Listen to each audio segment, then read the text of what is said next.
पैदा हुई रहमत बन गई, जवान हुई भैन बन गई, शादी हुई बीवी बन गई, बीवी बनी ते मां बन गई, मां बनी तां जन्नत बन गई। मेरा अज दा पैगाम औरत दी हुक्मरानी दे मुतल्लक है। मैं इंतहाई माजरत दे नाल बोलन लग्या।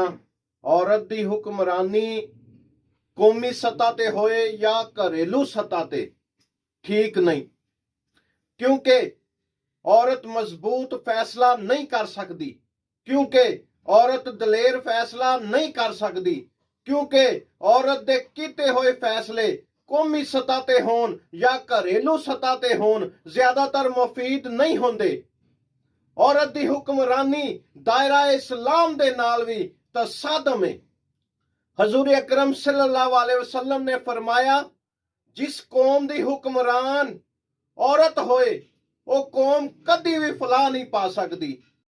जिंदे मतलक हजूर अकरम सल्लल्लाहु अलैहि वसल्लम ने फरमा दिता, उन्हां दा फरमान गलत हो सकता है, नहीं हो सकता, नहीं हो सकता, नहीं हो सकता। दूसरी गल, इंदा हरगज ये मतलब नहीं कि इस्लाम दे विच औरत दी कोई इज्जत कदर हमीयत नहीं।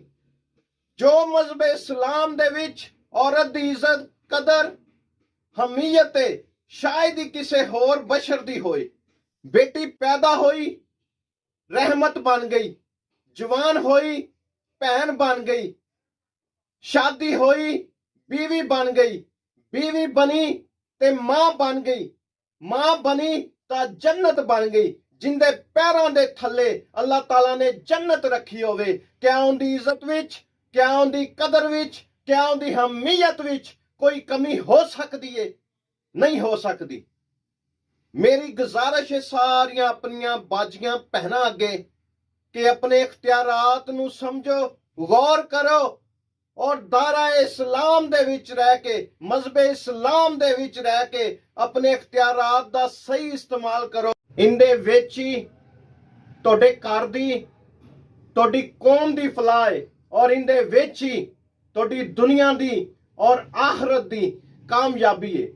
अल्लाह ताला मेरिया सारिया भैनां नू अपने इख्तियारात नू समझन दी, सोचन दी, गौर करन दी और सही इस्तेमाल करन दी तौफीक अता फरमाए।